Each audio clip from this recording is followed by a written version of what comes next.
حبايبي، ازيكم؟ عاملين ايه؟ يا رب تكونوا بخير وفي احسن حال. كل سنه وحضراتكم طيبين.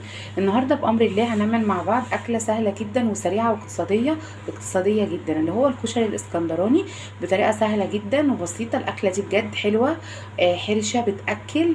ان شاء الله تعجبك كده وتنول اعجابك. بربع عدس ب 11 جنيه، البيت كله هياكل.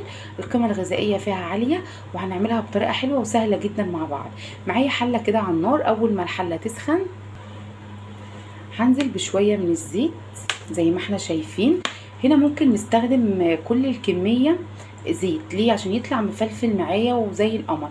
انا استخدمت شوية من زيت الذرة، وهنزل عليهم بمعلقة من السمنة الفلاحي، تدي ترميلة وطعم حلو جدا في الكشري ده. نزلت كده بمعلقة من السمنة الفلاحي، ساحت معايا بالشكل ده. وهبتدي دلوقتي عندي كده بصلاية وسط مقطعة حتت صغيرة على شوية. هنزل كده بالبصل. نزلت بالبصله بتاعتي بالشكل ده، هقلب فيها لحد ما تحمر ونشوف اللون اللي هتاخده كده مع بعض. بصي بقى، مقطعاها كده حتت صغيره كده. نزلت بيها وهحمرها. في الوقت بقى اللي انا بحمر فيه البصله وبجهز الكشري، عندي بقى كده على النار على العين التانية. بصي دي بطاطس كده بسلقها، بحبه جدا جنب البطاطس والبيض المسلوق المبحرج، بيبقى قمر. ايدي طبعا في البصله بقلب فيها عشان ما تتحمش مني او تتحرق مني. بقلبها كده لحد ما تاخد لون كده، بصفرها. اول ما البصله تصفر وتوصل للون اللي احنا شايفينه ده، عندي بقى دلوقتي كده، عندي دول كوبايتين من الرز، عليهم كوبايه من العدس زي ما احنا شايفين. هبتدي انزل بيهم كده في الحله، طبعا غسلاهم وغسلاهم كويس. وهنا لازم تكون نص كمية الرز. يعني انا عامله كوبايتين رز، حطيت كوبايه واحده من العدس. عامله 3 كوبايات رز، هحط كوبايه ونص من العدس. نص كوبايه نص معيار الرز هو معيار العدس. والميه هنا هنزل كده بميه، لازم ان انا اغطي الرز والعدس بالميه. وبعد ما يعني حطيت الميه يا دوب غطت كده العدس والرز، هبتدي انزل كده بمعلقه من الملح، وهقلبه كويس جدا واغطيه لحد ما يشرب الميه. وبعد كده هوطي عليه واسيبه يتشرب براحته، وهنشوفه مع بعض. اول ما بيبتدي يشرب الميه بتاعته بالشكل ده، انا بوطي بقى عليه واسيبه يتشرب. لو لقيتيه لسه ني خالص بتزوديه شويه ميه، ربع كوبايه ميه، وبتقلبيه وبتسيبيه لحد ما يستوي. لكن انا طبعا هو خلاص كده هيتشرب بس معايا، هوطي عليه واسيبه يتشرب.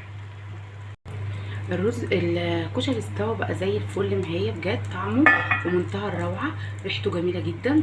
طعم السمنه الفلاحي مع البصله مع العدس، بصي بجد طعمه خطير خطير خطير. هنشوفوه دلوقتي كده مع بعض، طعمه مرمل كده وحلو جدا. دلوقتي بقى معايا طاسه كده على النار، هنعمل احلى تسبيكه او احلى صلصه لاحلى كشري اسكندراني. عندي الطاسه فيها شويه من زيت الذره، حطاهم كده سخنوا. اول ما الزيت سخن هنزل كده بمعلقه من الثوم المهروس او المفروم، انا دقيت كده في الهون كام فص ثوم كده، هديله بس تحميره. اول ما الثوم يتحمر معايا طماطمتين ضربهم كده في الخلاط. نزلت بالطماطم، هنزل بشويه من الفلفل الاسمر على شويه من الملح بس كده، وهقلبها واسيبها تتسبك. هقلب الصلصه مع الثوم واسيبها تتسبك. التسبيكه كده على النار خلاص كده قربت تتسبك. ومعايا كده بطاطس بقى اللي احنا كنا بنسلقوها، دلوقتي حطاها بحمرها. وعملت سلطه جنبه، حابه تعملي بقى بيض مسلوق مدحرج جنبه، بحرجيه في الزيت ده كده يبقى زي العسل. ده شكل الكشري كده بعد ما خلص. بصي لونه بقى، عايزه اقول لك ريحته في منتهى الجمال. بصي بقى البطاطس كده، حمرت جنبيه بطاطس زي ما اتفقنا. لو عندك بيض ممكن تسلقيه وتدحرجيه كده في الطاسه بشويه زيت بشويه سمنه. عملت برده جنبه كده شويه سلطه خضراء بالشكل دوت. بصي بقى قوام الصلصه كده وجمالها، بجد حاجه فاخر من الاخر. طعمها في منتهى الجمال، ريحتها حلوه جدا. ريحه التومه، حطي كده شويه صلصه على شويه كشري، وبجد يا جماعه والله العظيم اكله حلوه جدا اقتصاديه. طعمه في منتهى الجمال بجد، يعني بصوا هدوق. طعمه بجد خطير خطير خطير. لازم تجربوه.